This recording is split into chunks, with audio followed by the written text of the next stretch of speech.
জয়পুরহাট জেলার খেতলাল উপজেলার প্রত্যন্ত কাচাকুল গ্রামে শিক্ষার আলো ছড়াচ্ছে বসুন্ধরা শুভ সংঘ স্কুল। বসুন্ধরা গ্রুপের সহায়তায় এলাকার সুবিধাবঞ্চিত শিশুদের বিনামূল্যে শিক্ষা দিচ্ছে স্কুলটি। বর্তমানে স্কুলটিতে 40 জন শিক্ষার্থী নিয়মিত পড়াশোনা করছে। তাদের মধ্যে 15 জন ছেলে ও 25 জন মেয়ে শিশু শিক্ষার্থী রয়েছে, যাদের প্রত্যেকের জন্য স্কুল ড্রেস, ব্যাগ, জুতা, মোজা, বই, খাতা সহ সকল ধরনের শিক্ষা উপকরণ বিনামূল্যে দেওয়া হচ্ছে। তাদের পাঠদানে 2 জন শিক্ষক নিরলসভাবে কাজ করে যাচ্ছেন। এলাকায় স্কুলটি গড়ে ওঠায় অভিভাবকরাও দারুণ খুশি।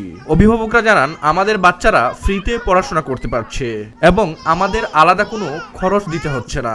বাচ্চাদের জন্য মাঝে মাঝে খাবারও দেওয়া হয়। এর জন্য বসুন্ধরা গ্রুপকে ধন্যবাদ জানান তারা। আমাদের প্রত্যন্ত এলাকায় বসুন্ধরা শুভ সংঘ স্কুল হয়ে আমাদের অনেক সুবিধা হয়েছে। আমাদের বাচ্চারা অনেক কিছু শিখছে, অনেক কিছু করতে পারছে, জানতে পারছে। আমাদেরও যাতায়াতের অনেক সুবিধা হচ্ছে। গ্রামে বিধায় আমরা অনেক কিছু সুবিধা পাচ্ছি। স্কুলের যত যা বই, পুস্তক, জুতা, ব্যাগ, পত্র, পোশাক সব কিছুই ফ্রি দিচ্ছে। ড্রেস দিছে, বাচ্চাদের জুতা দিছে, কাপড় দিছে। আমাদের শুভ সংঘ স্কুলে ভালো লেখাপড়া চলতেছে, খুব সুন্দর চলতেছে। স্কুলটা হয় আমাদের খুব উপকার হয়েছে। স্থানীয়রা জানান, তাদের বাড়ির কাছাকাছি ভালো কোনো সরকারি বা বেসরকারি স্কুল নেই। শুভ সংঘের স্কুলই এখন ভরসা। বাড়ির কাছে হয় বাচ্চারাও নিরাপদে সেখানে আসা যাওয়া করতে পারে।